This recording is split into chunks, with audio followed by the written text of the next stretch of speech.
Am I having a psychic awakening? Well, if you're asking this question, my answer is most likely yes. But are we all psychic? In my experience and my belief with speaking with spirit, we actually all are psychic. We all have the ability to speak with spirit and tune into our intuitive thought. And some of us grow up knowing this. It's almost like it's just natural for us to be in the essence of that intuition and really being in tune with ourselves. And then there's others that are asking this question now that may be not quite in tune with that ability, but that doesn't mean it's not there.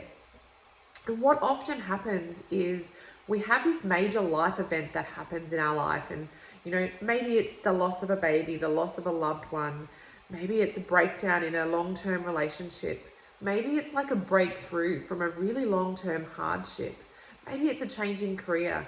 It's like it's this pivotal point in one's life that brings us back home to self.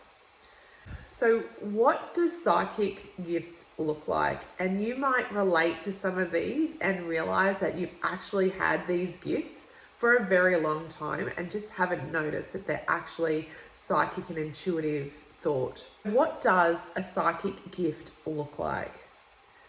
The most familiar ones are when you think of someone and then all of a sudden they just ring. Or you think of like an old neighbor in the morning and you go to the shops in the afternoon and you're in the grocery, one of the grocery aisles, and then Mrs. K from next door taps you on the shoulder and says, "Hi, how are you? I haven't seen you in ages." And you're like, "Oh my God, I was just thinking about you this morning." Other gifts are when you meet up with friends or family and you have like this, almost like this knowing of what they're thinking and what's going on in their life without actually knowing.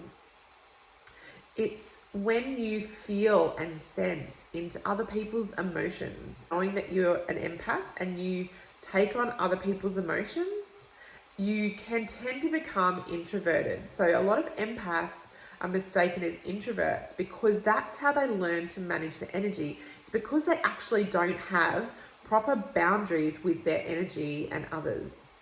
And one of the key lessons and one of the key foundations in talking with spirit is knowing how to have energetic boundaries, knowing how to cleanse your energy field, knowing how to detach from others' and energy and calling your energy home. It is being in integrity with your energy and not allowing your energy to penetrate others, and also not allowing others' energy to penetrate yours. And you can do this with intention, you can do this with energetic practices, and you can do this with ritual as well. It's also when you have like this gut feeling that something's not quite right. When you meet a new person and you're either instantly attracted to them and you're like, "Oh my gosh, I feel really good around this person. I feel really good energy." And then there's other people that you meet in life and you're like, "Oh, something is not right there."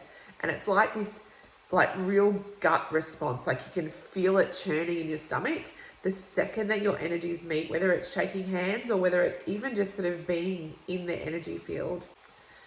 Do you think in pictures? So when you close your eyes and you you can sort of see images or pictures and it's almost like it's just your imagination.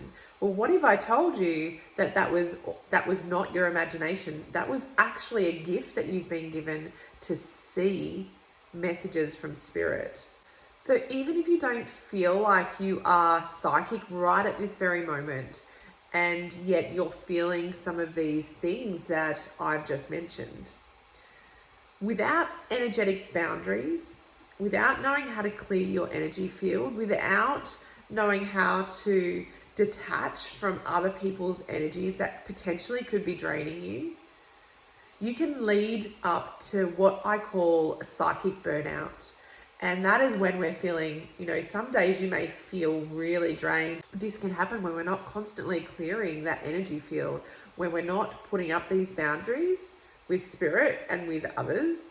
And yeah, it's really important to be able to do that. And it's really important to fill our energetic cup as well with self-care practices. So I hope that has helped answer your question on, am I having a psychic awakening? Just know that we all have the ability to speak with spirit. And whether speaking with spirit looks like intuitive flow of thought, whether it looks like speaking with God, whether it looks like, tuning into the universe or the collective thought realm, or whether it's tuning into your guides, your beings of light, your angels, your archangels, we all have the ability to do all of it. I wish you well on your psychic journey.